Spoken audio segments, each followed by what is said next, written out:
I don't know about you, but my fingers are always crossed for good horror. And this video is brought to you by Cook Unity. Gonna talk about that a little later, but first, it's a horror movie, and there's no embargo. It's like both movies this week had embargoes that had already lifted before the week even started. These are good signs, my friend.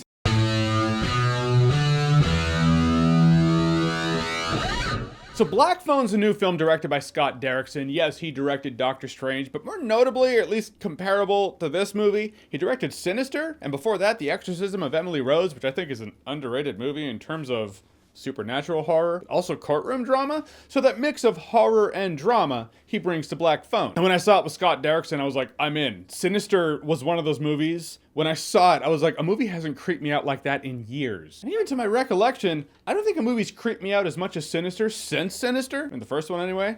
Second one was shit. And as much as I called this movie horror in the intro, it's a little more complex than that. Thriller, yes. Suspense, absolutely. Supernatural elements that point to horror, yes, but the true horror in this movie is that which is more real, and that's in the premise. The premise is there's this guy played by Ethan Hawke, he's called the Grabber, and he kidnaps and murders children. Then he kidnaps our lead, so the main premise is this kid is in the cellar and there's this phone that rings, and this is where the supernatural element comes in, and it sounds way more cheese with me explaining it than it is in the movie. The movie actually pulls it off really well. He can talk with the spirits of the murdered children that this guy has murdered, so they're kind of collaborating with him to try to get him out of here. And really, that's one of the many things in this movie that's executed in a way that's just attention to detail that makes it feel special. It keeps it from feeling mundane or at least cookie cutter or familiar. Now really the first act of this movie is all character setup, you know? It's establishing the family dynamic, the relationship between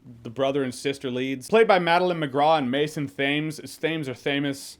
I'm terrible with names. But I thought their characters were amazingly relatable, and more importantly, when the scenes were heavier was when they really shine. Scenes of fear, tension, waterworks, intensity, that's when I'm like, oh, these kids are really good. And I can't emphasize the tension in this movie enough, especially from the kidnapper himself, played by Ethan Hawke, but I like the fact that you don't really ever see Ethan Hawke. He's always wearing this devil mask, which right there, also creepy, but he is a child kidnapper slash murderer. It doesn't matter the mask he is wearing, any mask would be creepy. Could be a devil mask, a smiley face emoji, a fucking Pokemon head. Regardless, it would always be creepy with this guy, but I like the fact that the devil mask has an interchangeable mouthpiece that emotes the emotion that he's feeling. It's just right there. That's what I'm talking about. These details in this movie where they didn't have to do, but I like that they did that. There's some actors out there that you just get the feeling to like, well, if I'm gonna be in the movie, you need to see my face regardless of what it does to the character. Then there are actors like Ethan Hawke in this role where you just get the feeling he was like, as long as it's best for the movie, it doesn't matter. Also, when the kid's talking on the phone with spirits, you know, so you're thinking Sixth Sense meets Silence of the Lambs, kind of.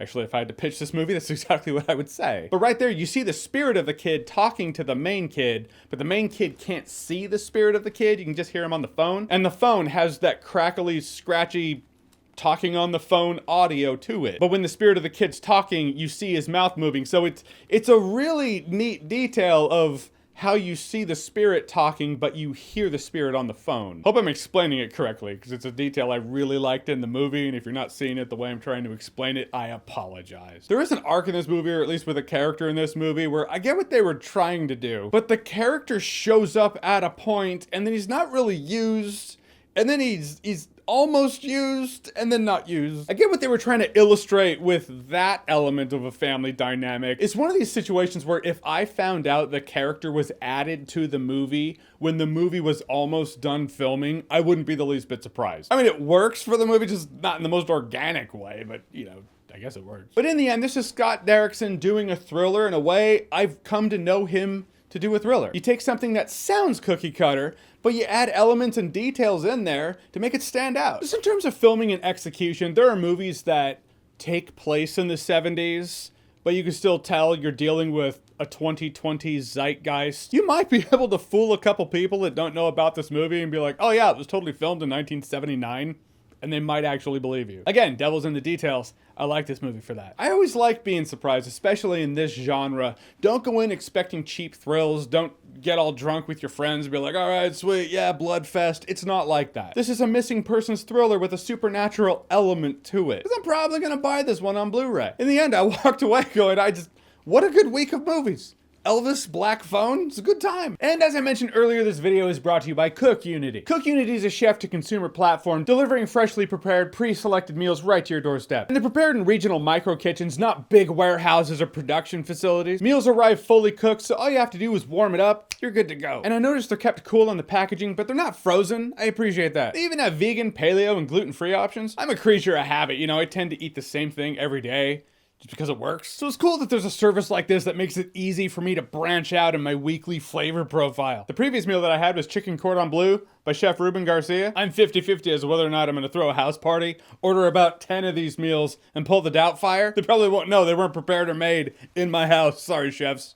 I might take the credit. So click the link below, go to cookunity.com/Johns. Use my code JOHNS50 to get 50% off of your first order of CookUnity meals. Try it out for yourself. Life's too short to not eat good food. Or so Black Phone, have you seen it? What did you think about it? Or what's a thriller movie that you thought was gonna be a cliche horror movie, but it ended up having so much more to it? Whatever it is, whatever you think, comment below, let me know. And as always, if you like what you've seen here and you wanna see more, click right here to see more.